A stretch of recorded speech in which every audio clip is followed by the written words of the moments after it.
Welcome. Get comfortable, close your eyes if you'd like, and let yourself settle in as we explore part 2 of the history of Pastafarianism and the Church of the Flying Spaghetti Monster. Pastafarianism and the New Atheism movement. The rise of Pastafarianism coincided with what became known as the New Atheism movement, though the relationship between the two was complicated and sometimes uncomfortable. The New Atheism, championed by figures like Richard Dawkins, Sam Harris, Christopher Hitchens, and Daniel Dennett, emphasized public critique of religion and promoted scientific rationalism with an assertiveness that some found refreshing and others found abrasive.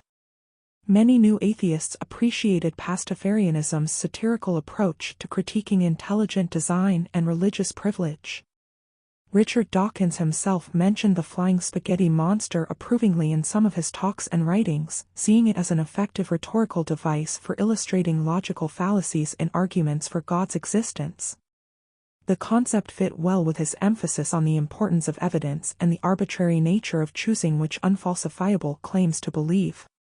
However, the relationship was not one of simple alignment.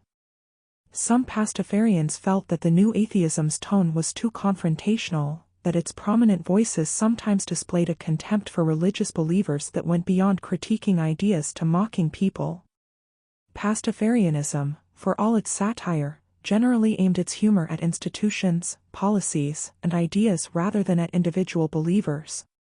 The distinction mattered to those who saw Pastafarianism as fundamentally inclusive and welcoming.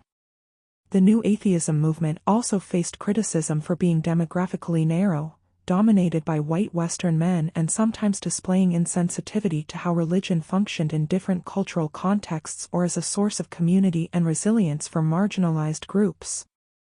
Some Pastafarians worried about being associated with these criticisms, while others felt they were unfair or overblown. As the 2010s progressed, the New Atheism movement itself evolved and fragmented. Some of its prominent figures moved in political directions that alienated portions of their former audience.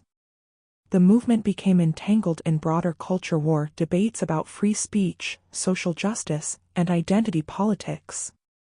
These controversies rarely involved Pastafarianism directly, but they affected the broader context in which Pastafarianism operated. By the late 2010s, the term New Atheism was used less frequently, though the ideas and debates it had sparked continued. Pastafarianism, meanwhile, had developed its own distinct identity, connected to but not defined by the atheist movement. For newer Pastafarians, the connection to New Atheism might be historical context they were barely aware of, while for older members it remained an important part of understanding the movement's origins and evolution. Charitable work and social action. One aspect of Pastafarianism that received less attention than the legal battles and satirical stunts was the charitable work and community service that some Pastafarian groups engaged in.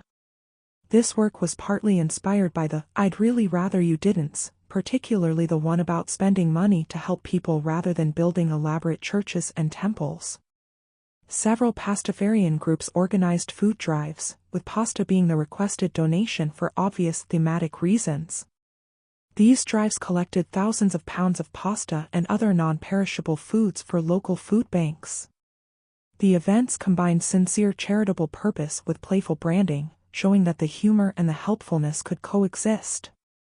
Some Pastafarian communities organized regular volunteer activities at homeless shelters, animal rescues, or environmental cleanup projects.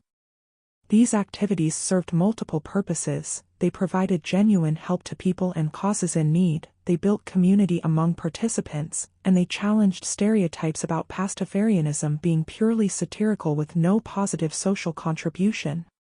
Blood drives organized by Pastafarian groups sometimes featured pirate-themed promotion and volunteers in costume, making the experience more fun and memorable while encouraging an important civic contribution. Participants could earn certificates declaring them bloodthirsty pirates for donating, adding levity to an act of genuine altruism. Educational outreach was another area where some Pastafarians focused their energy. Groups organized science education events, sometimes in collaboration with local schools or libraries, emphasizing the importance of scientific literacy and critical thinking. These events stayed true to Pastafarianism's origins in the intelligent design debate while providing practical benefit to communities. The charitable work served an additional purpose beyond its direct impact. It helped establish that Pastafarians were not simply troublemakers or cynical mockers, but people genuinely committed to making their communities better. When arguing for religious recognition or accommodation, being able to point to charitable work and community service strengthened the case that Pastafarianism functioned as a real community organization regardless of questions about theological sincerity. However, not all Pastafarians emphasized charitable work. Some groups remained focused primarily on activism and legal challenges, while others were mainly social organizations. The diversity in how different Pastafarian communities expressed their values was itself characteristic of the movement's decentralized nature. The role of humor in serious discourse. Pastafarianism's existence raised broader questions about the role of humor and satire in political and philosophical discourse. Could important points be made effectively through absurdity? Did humor help or hinder serious conversation about contentious topics? Proponents of Pastafarianism's approach argue that humor could reach people who might tune out more conventional arguments. Someone who would never read a policy paper about church-state separation might engage with a news story about someone wearing a colander on their head. The absurdity captured attention, and once people were paying attention, the underlying serious points could be communicated. Humor also had the advantage of being disarming. People might be defensive when directly challenged about their beliefs or positions, but they might be willing to laugh at a joke and, in laughing, be open to reconsidering their assumptions. The flying spaghetti monster was ridiculous enough that it didn't feel like a direct attack on anyone's faith, yet the logical parallels to serious religious arguments were clear enough to prompt reflection. Critics countered that humor could trivialize important issues. By making religion a joke, even in service of making a point about science education or religious freedom, Pastafarianism might contribute to a cultural tendency to not take anything seriously. In a world already saturated with irony and snark, they argued, what was needed was sincere, earnest engagement with difficult questions, not more mockery. There was also the concern that humor could be alienating. For people who took their religious beliefs very seriously, encountering those beliefs parroted, even thoughtfully, could feel disrespectful and make them less likely to engage with the underlying arguments. The humor might play well with people who already agreed with Pastafarianism's positions but entrench opposition among those who disagreed. Philosophers and rhetoricians who studied Pastafarianism often noted that its effectiveness depended heavily on context and audience. In some settings, the satirical approach was brilliantly effective, cutting through pretension and forcing acknowledgement of logical inconsistencies. In other contexts, it fell flat or even backfired, generating defensiveness without productive dialogue. The question of whether humor was an effective tool for serious discourse had no simple answer. Pastafarianism demonstrated that it could work, that people could be moved to think differently through satire and absurdity. But it also showed the limitations of the approach, the ways that humor could obscure as much as it revealed, and the difficulty of controlling how satire was received and interpreted. Pastafarianism and Internet culture. Pastafarianism's development was inseparable from Internet culture, and understanding the movement required understanding the digital spaces where it primarily lived. The forums, social media groups, and websites where Pastafarians gathered were not just tools for organizing but were constitutive of what Pastafarianism was. The collaborative nature of Internet culture shaped how Pastafarian theology and practice evolved. Unlike traditional religions where doctrine was determined by scholars, councils, or charismatic leaders, Pastafarian concepts emerged from collective discussion and mimetic evolution. An idea would be proposed, others would riff on it, the best variations would spread, and eventually certain concepts would become canonical simply through repeated use and broad acceptance. This process was messy and chaotic but also remarkably creative. The distributed authorship of Pastafarianism meant that it incorporated diverse perspectives and ideas that might never have emerged from a single source.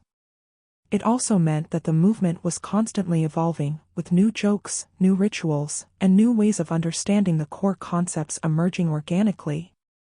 Internet culture's emphasis on remix and reinterpretation aligned well with Pastafarianism's parodic nature.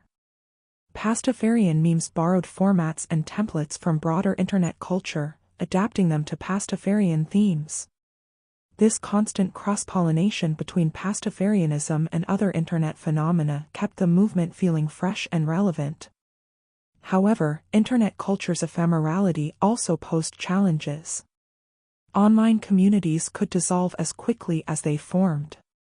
Platforms changed, algorithms shifted, and what had been a thriving community could suddenly scatter. Pastafarianism had to maintain continuity across these disruptions, preserving institutional memory and core identity even as the specific digital spaces where it existed transformed. Pastafarianism in education. Despite its origins as a critique of what should be taught in science classrooms, Pastafarianism itself became an educational tool in unexpected ways.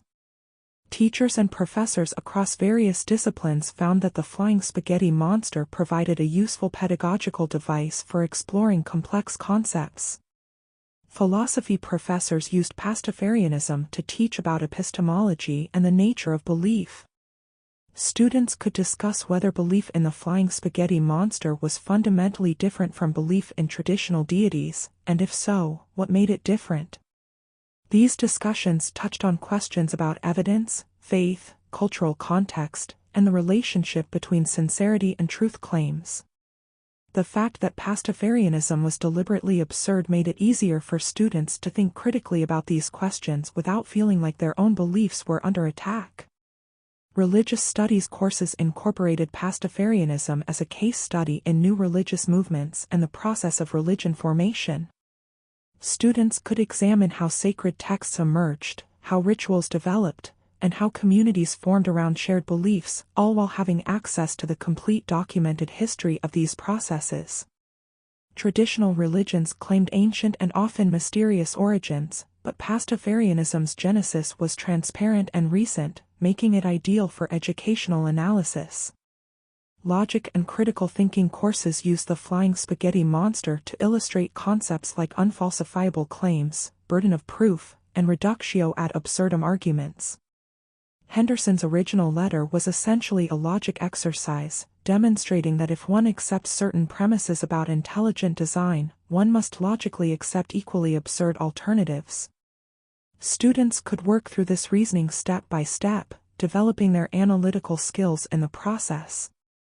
Sociology courses examined Pastafarianism as an example of social movements, collective identity formation, and the role of humor in political organizing. The movement provided insights into how modern activism worked, how internet communities could mobilize for shared goals, and how satire could function as a form of social critique. Some science teachers used Pastafarianism to help students understand the difference between scientific theories and other types of explanations. By comparing evolutionary theory with the flying spaghetti monster hypothesis, teachers could illustrate what made something scientific: testability, falsifiability, explanatory power, and consistency with observed evidence. The absurdity of the FSM made these distinctions clear in ways that might be harder to convey with more subtle examples. However, teaching about Pastafarianism was not without controversy. Some parents objected to their children being exposed to material that mocked religion, even in an educational context. Some administrators worried about potential legal or public relations problems. Teachers had to navigate carefully, framing discussions in ways that were intellectually rigorous without being disrespectful to students' beliefs. The commercialization question. As Pastafarianism grew in visibility and popularity, questions arose about commercialization and commodification. Various entities began selling Pastafarian merchandise, t-shirts, bumper stickers, calendars marketed specifically as religious headgear, and even flying spaghetti monster figurines and artwork. Bobby Henderson himself profited from the movement through book sales and speaking engagements. His gospel had been a commercial success, and he occasionally gave talks at universities and conferences. Some Pastafarians saw no problem with this, viewing it as fair compensation for creating something that had brought enjoyment and meaning to many people. Others felt uncomfortable with anyone profiting from what was supposed to be a satirical movement critiquing, among other things, the commercialization of religion. Independent artists and craftspeople created and sold Pastafarian-themed items, from jewelry to artwork to home decorations. The question arose, was this creative expression and community building, or was it exploitation of the movement for profit? The decentralized nature of Pastafarianism meant there was no central authority to license merchandise or control the brand, if it could even be called a brand. Some Pastafarian groups organized fundraisers selling themed merchandise, with proceeds going to charitable causes or to fund activism. This seemed to align well with Pastafarian values, using commercial activity to support meaningful work. But it also meant engaging with the market in ways that created tensions with the movement's anti-establishment ethos. The commercialization question reflected broader tensions within Pastafarianism between maintaining its satirical edge and becoming an established institution. Once flying spaghetti monster t-shirts were available at mainstream retailers, had the movement been co-opted by consumer capitalism? Or was this simply the natural evolution of any cultural phenomenon that achieved a certain level of popularity? Some Pastafarians embraced the commercial aspects, seeing merchandise as a way to signal identity and build community. Wearing a flying spaghetti monster shirt was a way to find fellow travelers, to mark oneself as part of a particular cultural and intellectual tribe. The commercial objects became tools for community formation rather than just products to be consumed. Others maintained a more purist stance, arguing that true Pastafarianism should resist commodification and commercialization. They worried that as the movement became more mainstream and commercial, it would lose its critical edge and become simply another lifestyle brand, all aesthetic with no substance. The challenge was maintaining authenticity while also allowing the movement to grow and reach new audiences. Pastafarianism and political polarization. As political polarization intensified in many Western democracies during the 2010s and into the 2020s, Pastafarianism found itself navigating increasingly fraught cultural terrain. The movement had always had political dimensions, given its origins in a debate about science education policy, but as society became more divided, its positioning became more complicated. In the United States, debates about religion, science, and secularism became increasingly partisan. Pastafarianism's critique of religious overreach and its advocacy for science education aligned it, intentionally or not, with progressive political positions. Many conservatives saw the movement as part of a broader liberal attack on traditional values and religious faith, while many progressives embraced it as an ally in fights over church-state separation and science education. This political alignment created challenges for Pastafarians who didn't fit neatly into partisan categories. Some were fiscal conservatives who supported Pastafarianism's critique of religious privilege but disagreed with progressive stances on other issues. Others were religious progressives who appreciated the satire directed at fundamentalism but felt uncomfortable with what they perceived as mockery of faith more broadly. The increasing polarization also affected how Pastafarianism was received. In earlier years, people across the political spectrum could sometimes appreciate the humor and engage with the arguments on their merits. But as political identities became more rigid and tribal, reactions to Pastafarianism became more predictably aligned with partisan positions. Conservatives were more likely to dismiss it as disrespectful mockery, while progressives were more likely to celebrate it as effective satire, often without much engagement with the actual substance of the arguments.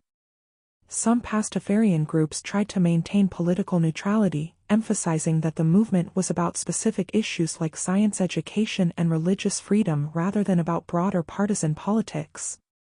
They argued that people from across the political spectrum should be able to support proper science education and appropriate boundaries between church and state, and that Pastafarianism should focus on building coalitions around these specific issues. Other Pastafarians felt that neutrality was impossible or undesirable. They saw the movement as inherently progressive and argued it should embrace that identity fully, aligning with other progressive causes and movements. This sometimes led to Pastafarian groups taking positions on issues far removed from the movement's original focus, from LGBTQ rights to environmental policy to economic justice. The question of political positioning remained unresolved and contentious. In an era of intense polarization, any position Pastafarianism took or didn't take would alienate someone. The movement had to navigate between maintaining its core mission and identity while also existing in a political landscape where everything, including religion and science, had become politicized. The second generation of Pastafarians. By the late 2010s and early 2020s, a noticeable generational shift was occurring within Pastafarianism. The movement was approaching 20 years old, and people who had been children when Henderson wrote his original letter were now adults discovering Pastafarianism for themselves. This second generation brought different perspectives and priorities. For the founding generation, Pastafarianism was intimately connected to the intelligent design debate and the specific political context of the mid-2000s. They had lived through the controversies, understood the references, and saw Pastafarianism primarily through that lens. The movement was, for them, a response to a specific threat and a tool for specific advocacy. The second generation often encountered Pastafarianism differently, perhaps finding it through social media, through friends, or through news stories about calendar photos and legal battles. For many of them, the intelligent design debate was historical context, something that had been largely resolved before they were old enough to engage with it. Their interest in Pastafarianism came from different sources: appreciation for the humor, desire for non-traditional community, interest in questions about belief and meaning, or general affinity for skeptical, secular perspectives. This generational difference sometimes created tensions. Older Pastafarians might feel that newer members didn't understand or appreciate the movement's origins and original purpose. Younger Pastafarians might feel that older members were too focused on past battles and not adapting to current challenges and opportunities. These were the natural tensions of any movement that persisted long enough to span generations. The second generation also brought new ideas about what Pastafarianism could or should be. Some were less interested in activism and legal battles and more interested in building community and exploring philosophical questions. Others wanted to connect Pastafarianism to contemporary issues and causes that hadn't existed or been prominent when the movement began. Still others simply enjoyed the absurdist humor without feeling the need to make it into something more serious or purposeful. Pastafarianism and other parody religions. Pastafarianism was not the first parody religion, nor would it be the last. Understanding its place in this broader tradition provides important context for how the movement developed and how it was received. The Church of the Subgenius, founded in the 1970s, pioneered many of the techniques that Pastafarianism would later employ. It used absurdist humor and fake religious imagery to critique consumer culture and organized religion. The Subgenius had its own deity, Bob Dobbs, and its own elaborate mythology involving aliens, conspiracy theories, and the promise of slack. While less politically focused than Pastafarianism, it established that parody religions could build genuine communities and persist for decades. Discordianism, which emerged in the 1960s, revolved around worship of Eris, the Greek goddess of chaos and discord. The Principia Discordia, its central text, was a wild mix of philosophy, humor, and deliberate contradiction. Discordianism influenced various countercultural movements and demonstrated that a religion could be simultaneously serious and silly, that one could find genuine spiritual or philosophical insight through absurdity and play. Pastafarianism differed from these predecessors in important ways. It had a clearer political purpose, arising from a specific controversy rather than emerging from artistic or countercultural impulses. It was also more explicitly satirical in its critique, with the flying spaghetti monster serving as a direct logical parallel to intelligent design arguments rather than as a more abstract artistic creation. The relationship between Pastafarianism and these other parody religions was generally cordial, even collaborative. People often participated in multiple parody religions simultaneously, appreciating different aspects of each. There was a sense of shared purpose, a recognition that these movements were all exploring similar territory about belief, meaning, and the nature of religion, even if they approached it from different angles. However, some practitioners of older parody religions felt that Pastafarianism had commercialized or simplified the concept, that its mainstream success had come at the cost of the more radical or challenging aspects of parody religion. They worried that as Pastafarianism became respectable, even fighting for legal recognition as a real religion, it lost the countercultural edge that had made parody religions interesting in the first place. The proliferation of parody religions also raised questions about whether the concept had become too common to be effective. If there were dozens of joke religions, did any of them maintain the power to make people reconsider their assumptions? Or did the sheer number of them create a kind of satire fatigue, where people became desensitized to the critique? Pastafarianism and philosophical pragmatism. Some philosophers and Pastafarians themselves began to articulate connections between Pastafarianism and pragmatist philosophy, particularly ideas about truth, belief, and meaning developed by thinkers like William James and John Dewey. These connections suggested that Pastafarianism, despite its satirical origins, engaged seriously with deep philosophical questions. William James had argued that the truth of a belief should be judged, at least in part, by its practical consequences. A belief was true, in James's view, if it proved useful, if it helped people navigate their lives and achieve their goals. By this standard, Pastafarianism presented interesting questions. If people found meaning, community, and ethical guidance through Pastafarianism, did that make it true in some pragmatic sense, even if the flying spaghetti monster was obviously fictional? The pragmatist emphasis on the social and practical dimensions of belief aligned with how many Pastafarians understood their participation in the movement. They might not believe the flying spaghetti monster literally existed, but they believed in the community, the values, and the critique that Pastafarianism embodied. The question of literal truth seemed less important than the question of whether participating in Pastafarianism made their lives better and helped them engage constructively with the world. John Dewey's ideas about democracy and education also resonated with Pastafarian practices.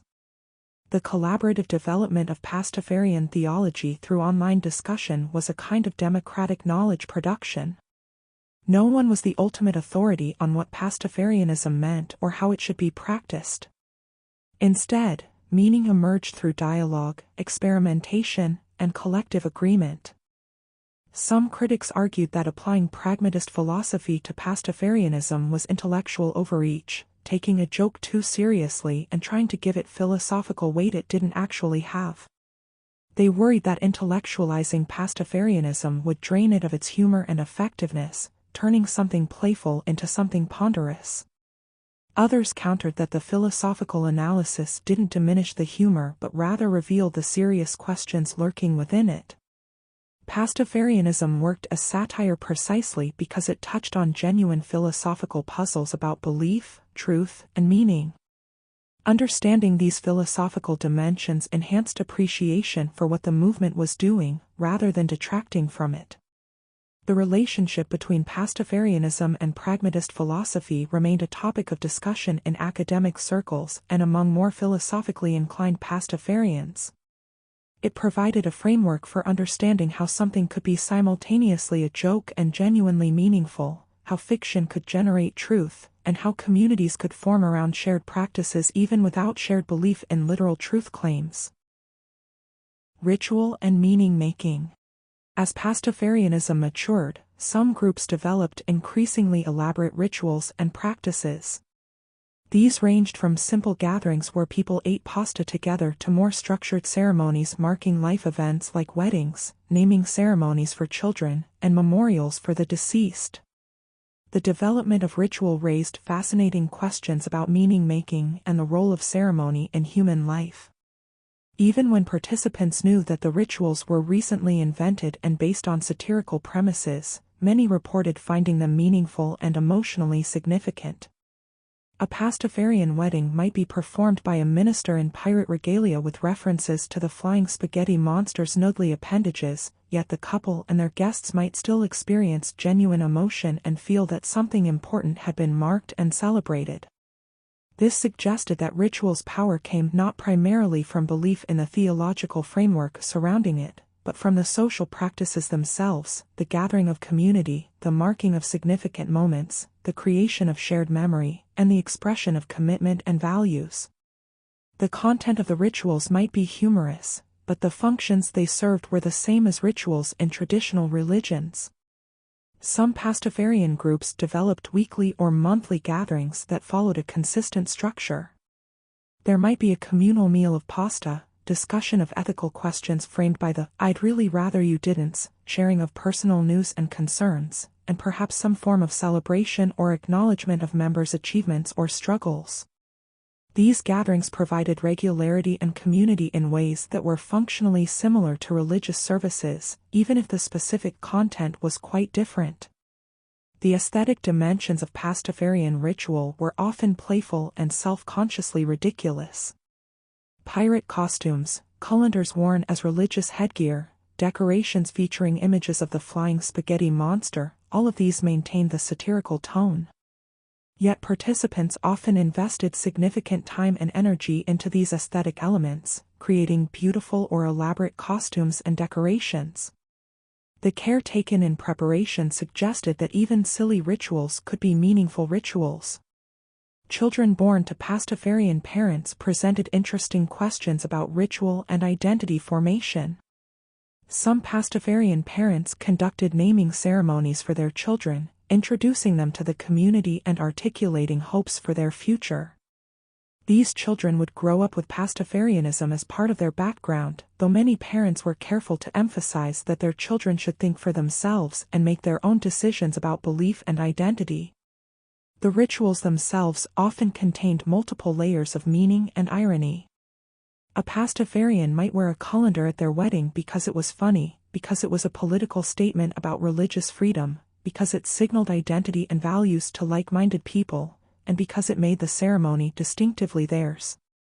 All of these meanings could coexist, creating a rich symbolic space despite or perhaps because of the absurdist framework.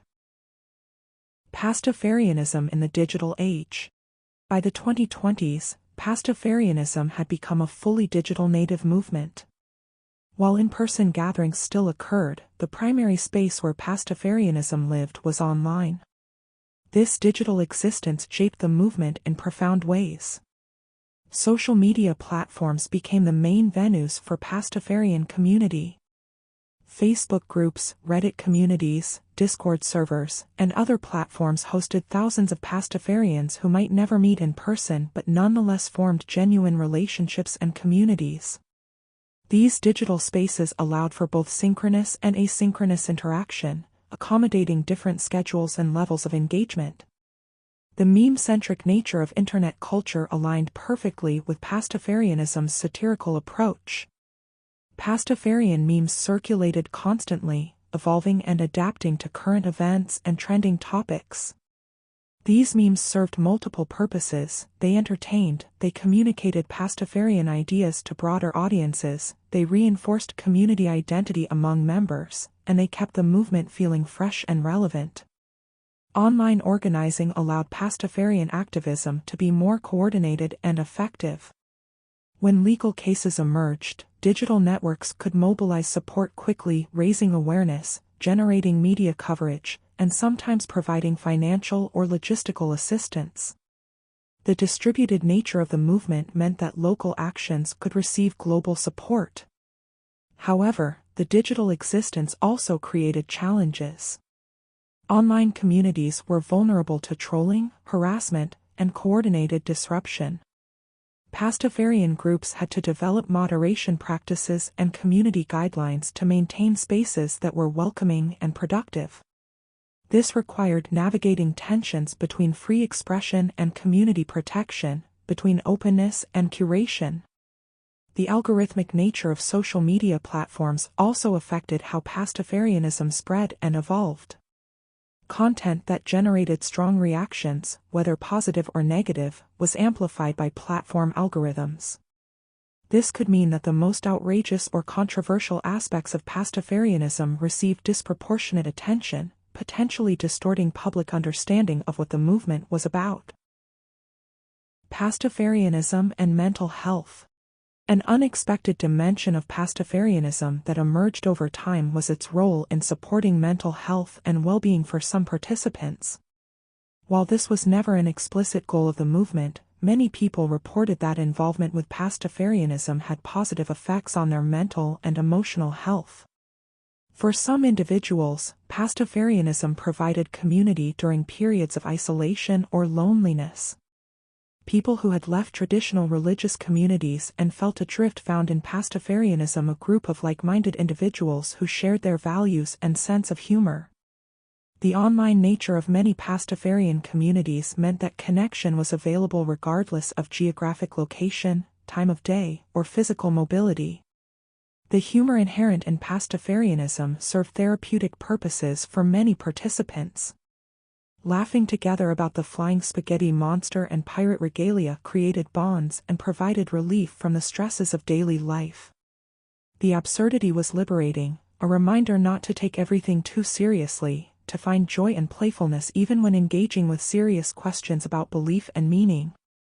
Some people who had experienced religious trauma, negative experiences with traditional religious institutions or communities, found Pastafarianism healing. The movement's gentle mockery of religious authority and dogma could help people process their experiences and reclaim a sense of agency. The emphasis on individual interpretation and the absence of rigid doctrine created a space where people could explore questions of meaning and spirituality without the pressure or fear they had experienced in other religious contexts. The "I'd really rather you didn't" provided ethical guidance without the guilt and shame that some people associated with religious commandments.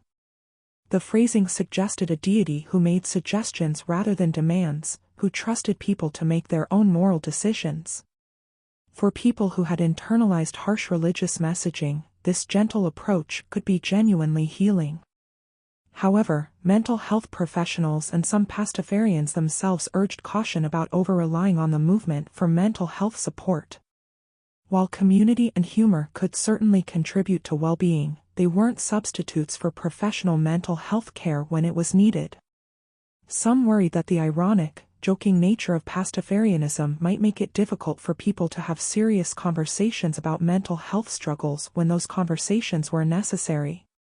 There were also questions about whether Pastafarianism was actually addressing underlying needs or simply providing distraction. Critics suggested that people who found meaning in Pastafarianism might be better served by more substantial philosophical or spiritual traditions, or by directly addressing whatever issues had led them to seek community and meaning in the first place. Supporters countered that these concerns underestimated both Pastafarianism and its participants. People were capable of engaging with Pastafarianism while also pursuing therapy, developing other relationships, and exploring other sources of meaning. The movement could be one positive element in someone's life without needing to be the only or most important element. The aesthetics of absurdity. The visual and aesthetic dimensions of Pastafarianism were central to its identity and appeal. The imagery of the flying spaghetti monster, the pirate regalia, the colanders worn as religious headgear, all of these created a distinctive aesthetic that was immediately recognizable and inherently humorous. The flying spaghetti monster itself was a brilliant piece of absurdist design. The combination of pasta and meatballs into a vaguely anthropomorphic deity was ridiculous enough to be funny while also being simple enough to be easily reproduced. Anyone could draw a passable flying spaghetti monster, which meant that the imagery could spread easily and be adapted endlessly. Artists created versions ranging from crude sketches to elaborate paintings, from digital art to sculptures, all recognizable as depictions of the FSM despite wide variations in style and quality. The pirate aesthetic added another layer of visual interest and absurdity. Pirates had no logical connection to pasta or to the intelligent design debate, but Henderson's inclusion of them in his original letter, through the correlation between pirate populations and global temperature, had made them central to Pastafarian iconography. The tricorn hats, eye patches, and treasure chests created opportunities for playful costume and visual expression. Colanders, humble kitchen implements transformed into religious headgear, became the most iconic Pastafarian symbol. The sight of someone wearing a colander on their head was immediately striking and unusual, prompting questions and conversations. The colander served as a visible marker of identity, a way to signal membership in the Pastafarian community or sympathy with its goals. The object's everyday ordinariness, its association with cooking pasta, made its use as religious headgear even more absurd and therefore more effective as satire. The aesthetic choices in Pastafarianism were not arbitrary or merely silly. They served important communicative functions. The absurdity was the point. It made people stop and look, ask questions, and engage with the ideas.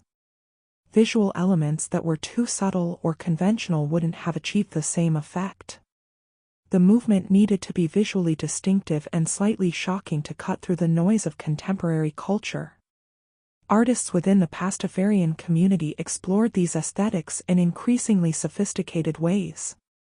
Some created beautiful, detailed artwork depicting Pastafarian mythology with genuine skill and care, creating an interesting tension between the absurdist content and the serious artistic execution. Others leaned into crude, DIY aesthetics, emphasizing the democratic, anyone-can-participate nature of the movement. The aesthetics also evolved over time. Early Pastafarian imagery was often simple and amateur, reflecting the grassroots origins of the movement. As Pastafarianism grew and attracted people with artistic skills and resources, the visual culture became more diverse and sophisticated. Professional designers created logos, posters, and promotional materials. Musicians wrote Pastafarian-themed songs. The aesthetic dimensions of the movement became richer and more varied while maintaining the core absurdist spirit. Pastafarianism and existentialism. Beyond pragmatist philosophy, connections emerged between Pastafarianism and existentialist thought, particularly ideas about meaning-making, authenticity, and absurdity developed by thinkers like Albert Camus and Jean-Paul Sartre. Camus' concept of the absurd, the conflict between the human need for meaning and the universe's apparent meaninglessness, resonated strongly with Pastafarianism's approach. The flying spaghetti monster was absurd in the colloquial sense, ridiculous and silly, but it also engaged with absurdity in the philosophical sense. By embracing an obviously fictional deity, Pastafarians were, in a way, confronting the absurd directly, acknowledging that ultimate meaning might not exist while still creating provisional meanings and communities. Camus wrote about imagining Sisyphus happy, finding meaning in the struggle itself rather than in any ultimate goal. Similarly, Pastafarians might find meaning in the practices, the community, and the activism, even while acknowledging that the theological framework was invented and absurd. The point wasn't to believe in the flying spaghetti monster as a literal entity but to engage in the practices and community that had formed around this admittedly absurd concept. Sartre's ideas about authenticity and bad faith also offered frameworks for understanding Pastafarianism. Sartre argued that people often lived inauthentically, hiding from freedom and responsibility behind ready-made identities and beliefs. Pastafarianism, with its explicit acknowledgement of its own constructedness, could be seen as a radically authentic approach to religion. Pastafarians weren't hiding behind claims of divine revelation or ancient tradition. They were openly creating meaning and community, acknowledging their own agency in the process. The existentialist emphasis on individual freedom and responsibility aligned with Pastafarianism's non-dogmatic approach.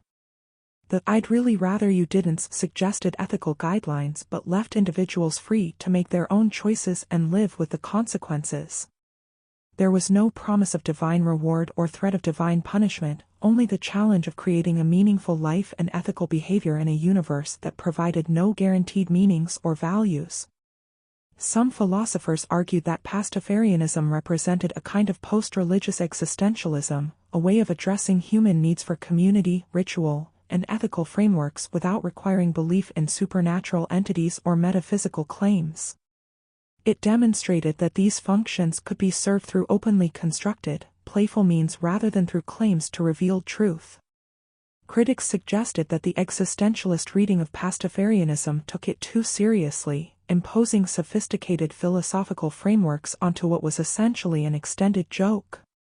They argued that most Pastafarians weren't engaging with existentialist philosophy and that the connections were more about what intellectuals could read into the movement rather than what it actually was. The question of legacy. As Pastafarianism approached its 20th anniversary, questions arose about its legacy and long-term significance. What would the movement's lasting impact be? How would it be remembered? Some argued that Pastafarianism's legacy was primarily in the realm of public discourse about science education. The flying spaghetti monster had become a widely recognized symbol in debates about teaching evolution and intelligent design. It had helped many people understand the logical problems with intelligent design arguments and had contributed to the movement's eventual decline as a force in education policy. By this measure, Pastafarianism had succeeded in its original mission.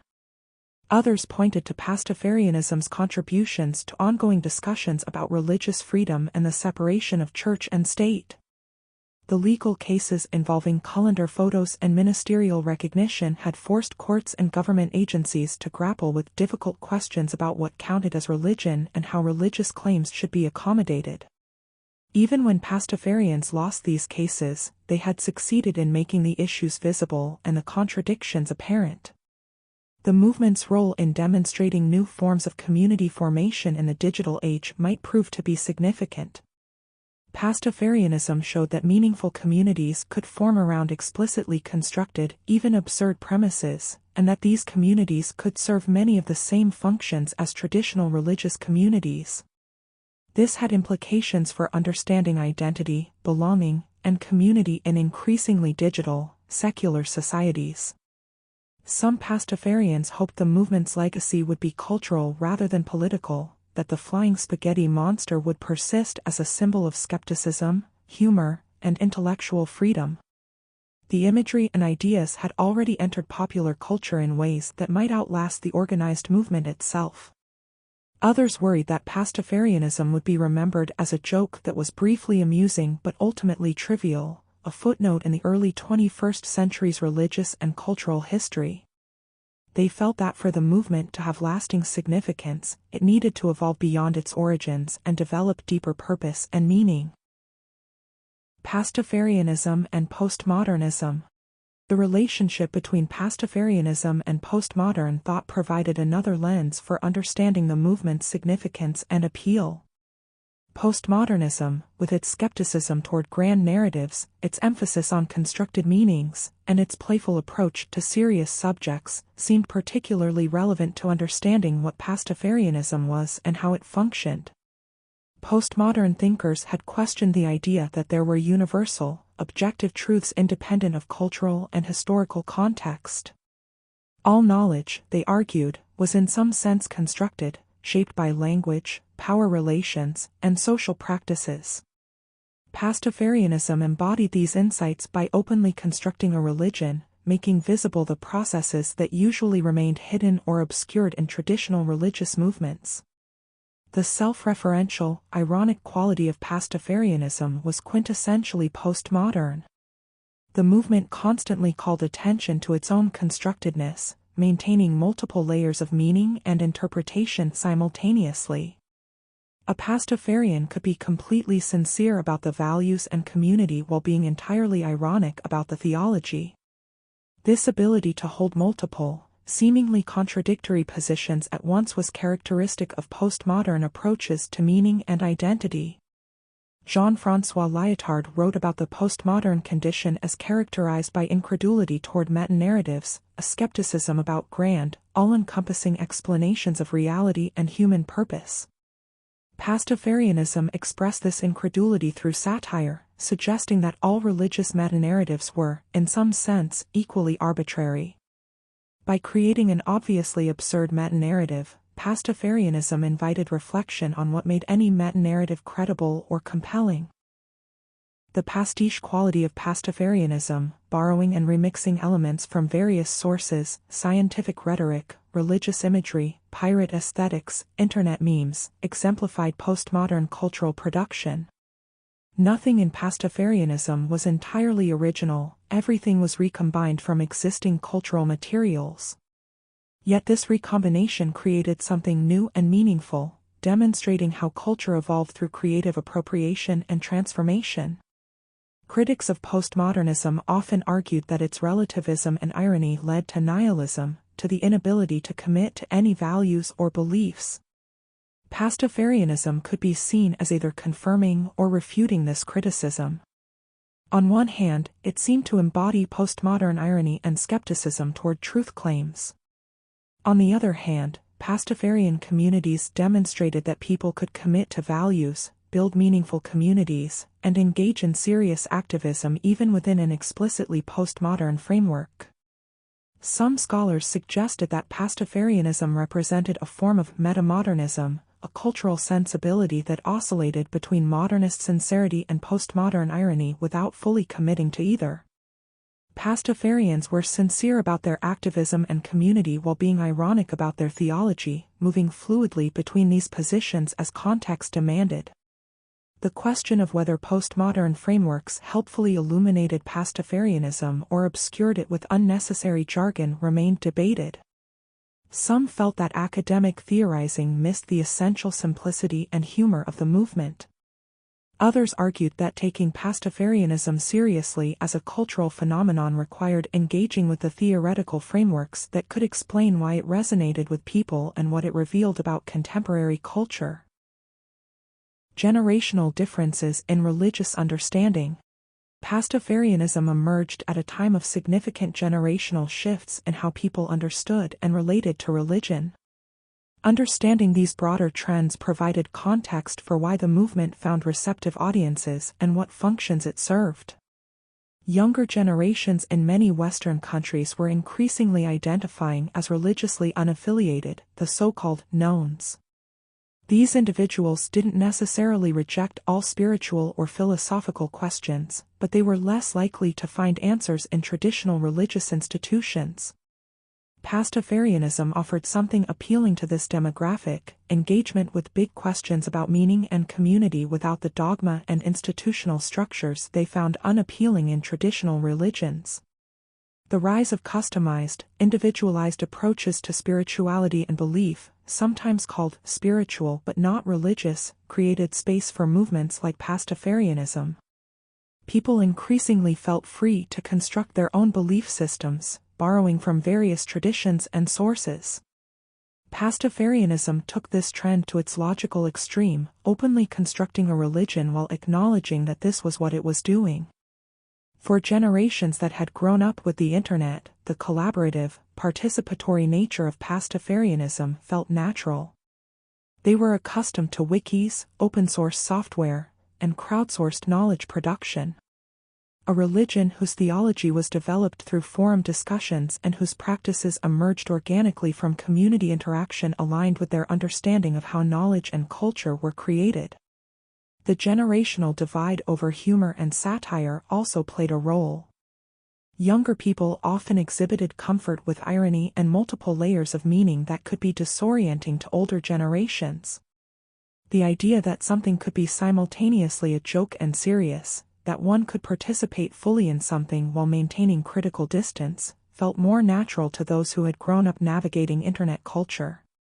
However, generational explanations had their limits. There were older people who embraced Pastafarianism enthusiastically and younger people who found it distasteful or incomprehensible. Age predicted tendencies but didn't determine responses. Personal background, education, temperament, and specific life experiences all shaped how individuals responded to the movement. The intergenerational dynamics within Pastafarianism itself created interesting tensions and opportunities. Younger members brought energy, technological facility, and fresh perspectives. Older members provided institutional memory, connections, and sometimes resources. Working across generational lines required navigating different communication styles, different assumptions about how organizations should operate, and different visions for what Pastafarianism should become. Some sociologists suggested that Pastafarianism was part of a broader trend toward liquid religion, religious expression that was flexible, temporary, and personally meaningful rather than fixed, permanent, and collectively authoritative. This concept of religious fluidity resonated with broader patterns of social change, where traditional institutions and identities seemed less stable and more subject to individual modification. The environmental movement and Pastafarianism. An unexpected connection emerged between Pastafarianism and environmental activism, rooted in the movement's original concern with global warming and pirate populations. While Henderson's graph showing an inverse relationship between pirates and global temperature had been intended as a humorous illustration of correlation not implying causation, some Pastafarians took the environmental implications seriously. Several Pastafarian groups incorporated environmental activism into their mission. They organized beach cleanups, promoted sustainable fishing practices, and advocated for policies to address climate change. The pirate imagery lent itself to oceanic concerns, ocean pollution, overfishing, coral reef destruction. Pastafarians could playfully claim they were protecting the seas for their pirate heritage while engaging in genuine environmental stewardship. The original letter's mention of global warming meant that climate change was, in some sense, part of Pastafarian theology from the beginning. Some groups embraced this fully, arguing that caring for the planet was a central Pastafarian value. They pointed to the "I'd really rather you didn't," which emphasized practical action to help people and the world over abstract theological debates. This environmental focus sometimes created interesting coalitions. Pastafarians found themselves working alongside traditional religious environmental groups, faith-based organizations advocating for climate action. The absurdist theology didn't prevent practical collaboration on shared goals. In these contexts, the humor became less important than the common cause. However, not all Pastafarians embraced environmental activism. Some felt it was mission drift, moving away from the movement's core focus on science education and religious freedom. They worried that taking on too many causes would dilute Pastafarianism's effectiveness and confuse its message. The decentralized nature of the movement meant these debates couldn't be definitively resolved, different groups simply went in different directions. The pirate theme also led to discussions about historical pirates and their relationship to colonial exploitation and environmental destruction. Some Pastafarians grappled with the fact that romanticizing pirates meant romanticizing a history that included slavery, violence, and exploitation. This led to more nuanced approaches, distinguishing between fictional pirate aesthetics and historical pirate realities. Environmental Pastafarianism, when it existed, often had a distinctive character. It combined scientific understanding of ecological systems with absurdist humor, using pirate-themed language to discuss serious environmental issues. A beach cleanup might be framed as protecting the ocean for his nodeliness while accomplishing real environmental work. The humor didn't diminish the seriousness of purpose, it made the activism more distinctive and memorable. Pastafarianism in literature and art.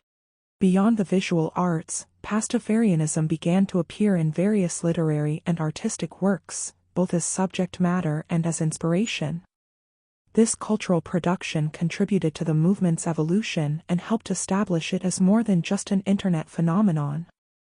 Several novels and short stories incorporated Pastafarianism into their plots or themes.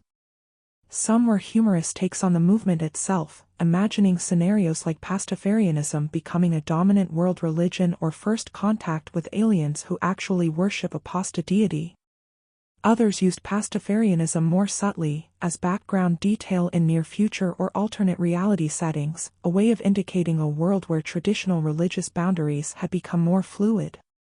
Poets experimented with Pastafarian themes, exploring the tension between absurdity and meaning, between joke and sincerity. Some wrote mock-epic poems in the style of religious texts, describing the creation of the universe by the flying spaghetti monster or the adventures of the first pirates. Others wrote more subtle, philosophical pieces using Pastafarian imagery to explore questions about belief and identity. Theater groups staged performances based on or inspired by Pastafarianism. These ranged from broad comedies to more experimental pieces exploring the boundaries between performance, ritual, and belief. Some performances actively involved audiences in Pastafarian ceremonies, creating participatory theater that blurred the lines between spectator and participant, between art and religious practice. Musicians wrote songs about the flying spaghetti monster and Pastafarian themes. These ranged from simple, funny songs meant for sing-alongs at Pastafarian gatherings to more serious compositions that used the mythology as a starting point for exploring deeper themes. Some punk and alternative bands adopted Pastafarian imagery as part of their aesthetic, appreciating its anti-authoritarian and irreverent qualities. Visual artists continued to explore Pastafarian themes in increasingly sophisticated ways. Gallery exhibitions featured works inspired by the flying spaghetti monster, sometimes playful and sometimes surprisingly serious in their engagement with religious imagery and meaning-making. The tension between the absurd subject matter and serious artistic execution created interesting aesthetic experiences. Pastafarianism and interfaith dialogue. One of the more surprising developments in Pastafarianism's history was its occasional inclusion in interfaith dialogue and multi-religious events. While this might seem paradoxical for a movement rooted in satire, it revealed interesting insights about contemporary religious pluralism and the boundaries of religious recognition. Some progressive religious organizations invited Pastafarian representatives to interfaith panels and discussions, viewing the movement as part of the diverse religious landscape worth engaging with. These invitations often came from liberal Protestant or Unitarian Universalist groups, communities with long histories of religious questioning and acceptance of diverse theological perspectives. For these groups, Pastafarianism's satirical nature didn't disqualify it from being part of serious religious conversation. The presence of Pastafarians at interfaith events created interesting dynamics. Pastafarian representatives had to navigate between maintaining the movement's satirical edge and being respectful participants in serious dialogue. Most managed this by being straightforward about Pastafarianism's origins and nature while also articulating the genuine values and purposes it served for participants. They could acknowledge that the flying spaghetti monster was invented satire while also explaining that the community, ethics, and activism built around this satire were entirely sincere. Traditional religious participants sometimes struggled with how to engage with Pastafarianism in these settings. Some appreciated the movement's willingness to question and challenge, seeing it as a valuable critical voice. Others felt uncomfortable with what they perceived as mockery being granted equal status with serious religious traditions. These tensions sometimes led to productive conversations about what made something a religion and who had the authority to make such determinations. Interfaith dialogue involving Pastafarians often touched on fundamental questions about religion's nature and purpose. If Pastafarianism served many of the same functions as traditional religions, providing community, ethical guidance, ritual, and meaning, did its satirical origins matter? These discussions pushed participants to articulate what they considered essential to religion and what was merely traditional or conventional. Some Pastafarians questioned whether the movement should participate in interfaith dialogue at all. They worried that it legitimized the very institutions and power structures that Pastafarianism was meant to critique. By sitting at the table with traditional religions, were Pastafarians being co-opted, softening their critical stance in exchange for acceptance and recognition? Others argued that interfaith engagement was an opportunity to bring Pastafarian perspectives to audiences who might never encounter them otherwise. These conversations could plant seeds of doubt about religious certainty, encourage critical thinking about belief, and build relationships across different worldviews. The presence of Pastafarians might make these spaces more welcoming for other non-traditional or questioning participants. The future of Pastafarianism. As Pastafarianism moved through its second decade and beyond, questions about its future became more pressing. Would the movement persist, evolve, or eventually fade away? What factors would shape its trajectory? One challenge facing Pastafarianism was relevance. The intelligent design controversy that had sparked the movement had largely receded from public consciousness. New political and cultural issues had emerged, and it wasn't always clear how Pastafarianism related to them. The movement needed to articulate its purpose and relevance for a changing world while staying true to its origins and core identity. Some Pastafarians argued for broadening the movement's focus beyond its original concerns with science education and religious privilege. They wanted to address contemporary issues like digital privacy, artificial intelligence ethics, climate change, and social justice. Pastafarianism, they suggested, could be a vehicle for promoting skeptical, evidence-based approaches to any number of challenges facing society. Others insisted on maintaining focus on the core issues of science education and church-state separation. They worried that expanding into too many areas would dilute the movement's effectiveness and confuse its message. Better, they argued, to be excellent at a few specific things than mediocre at many things. The question of institutional development remained contentious. Should Pastafarianism develop more formal structures, official leadership, and standardized practices?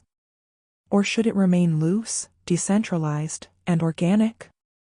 Formalization might provide stability and effectiveness but could also bureaucratize and constrain the movement. The tension between structure and spontaneity seemed unlikely to be fully resolved. Technological changes would certainly shape Pastafarianism's future. As social media platforms evolved, as new forms of digital communication emerged, the spaces where Pastafarian community existed would change. The movement would need to adapt to new technologies while maintaining its essential character. Virtual reality and augmented reality might offer new possibilities for Pastafarian gathering and ritual that hadn't existed before. Generational succession posed both challenges and opportunities. As founding members aged and eventually passed away, would younger Pastafarians maintain the movement or would it gradually fade? The second generation had already begun reshaping Pastafarianism according to their own priorities and perspectives. A potential third generation might transform it even more radically, perhaps in ways current Pastafarians couldn't predict or might not recognize. The legal landscape would continue to influence Pastafarianism's trajectory. Court decisions about religious freedom, government accommodation of religion, and the boundaries between church and state would create opportunities and constraints for Pastafarian activism. Each new case would refine the legal understanding of what counted as religion and what rights and recognitions religious organizations could claim. Pastafarianism's deeper questions. Beneath all the humor, activism, and community building, Pastafarianism engaged with some of humanity's deepest and most persistent questions. These questions had occupied philosophers and theologians for millennia, and Pastafarianism approached them from a distinctive angle. What makes life meaningful? Pastafarianism suggested that meaning could be created rather than discovered, that communities and individuals could construct purposes and values that serve their needs and aspirations. The movement demonstrated that even explicitly invented and absurd frameworks could provide genuine meaning for participants. This challenged assumptions that meaning had to be grounded in transcendent truths or ancient traditions. How should we live together? that I'd really rather you didn't offered a gentle, non-dogmatic approach to ethics, emphasizing kindness, humility, and practical concern for others' well-being. This ethical framework, developed collaboratively and humorously, suggested that morality didn't require divine commands or metaphysical foundations. People could figure out how to treat each other well through reason, empathy, and dialogue.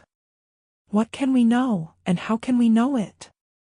Pastafarianism's origins in the intelligent design debate kept epistemological questions central.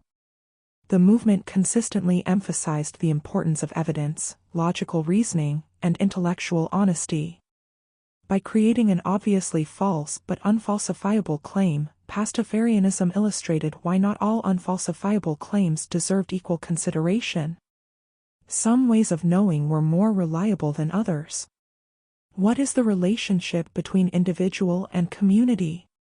Pastafarianism embodied tensions between radical individualism and communal belonging.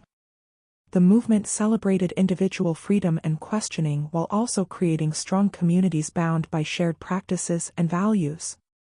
Pastafarians could be intensely individualistic in their beliefs while deeply committed to their communities, suggesting these weren't necessarily contradictory. How should we respond to uncertainty?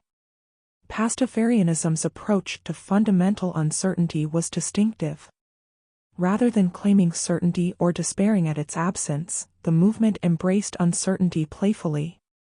The absurdity was an acknowledgement that ultimate questions might not have definitive answers, but that didn't prevent living purposefully and joyfully. Uncertainty could be liberating rather than paralyzing. These deeper questions might not be apparent to casual observers who saw only the jokes and the calendars. But for many Pastafarians, engaging with these questions was central to what made the movement meaningful.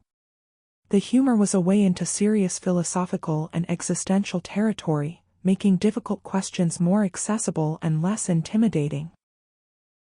Closing reflections. As we reach the end of our exploration of Pastafarianism's first 2 decades, we're left with a movement that defies simple categorization. It is simultaneously a joke and serious, satirical and sincere, absurd and meaningful. Perhaps that multiplicity, that refusal to be just one thing, is precisely what has allowed Pastafarianism to persist and resonate. The flying spaghetti monster began as a rhetorical device in a letter about science education.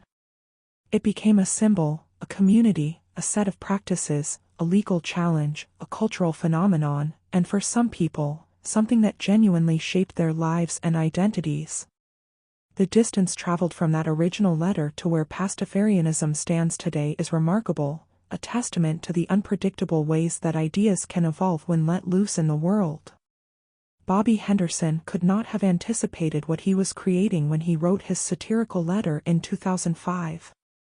He set out to make a point about intelligent design and ended up founding something that would spark legal battles, philosophical discussions, artistic creations, and communities across the globe. The movement exceeded its origins, taking on meanings and purposes its founder never intended. Pastafarianism reveals something important about our contemporary moment, about how people seek meaning and community in an age of declining traditional religious affiliation, about how humor and satire can be vehicles for serious critique and genuine connection, about how the internet enables new forms of cultural creation and community formation. The movement is both product and lens, shaped by the culture that created it while also helping us see that culture more clearly. Whether Pastafarianism will be remembered as a brief cultural oddity or as something more significant remains to be seen. Its legacy is still being written by the people who participate in it, who find meaning in its absurdity, who use it as a tool for activism, who build communities around its playful theology. The story of the flying spaghetti monster is far from over. And so we conclude our journey through the history of Pastafarianism, from a letter about evolution and intelligent design to a global movement that continues to evolve and surprise. Whether you found this story amusing, thought-provoking, or simply a gentle way to pass 2 hours as you drift towards sleep, the flying spaghetti monster's noodly appendages reach out to touch us all in their own peculiar way. Rest well, and may you be touched by his noodly appendage. Raw men.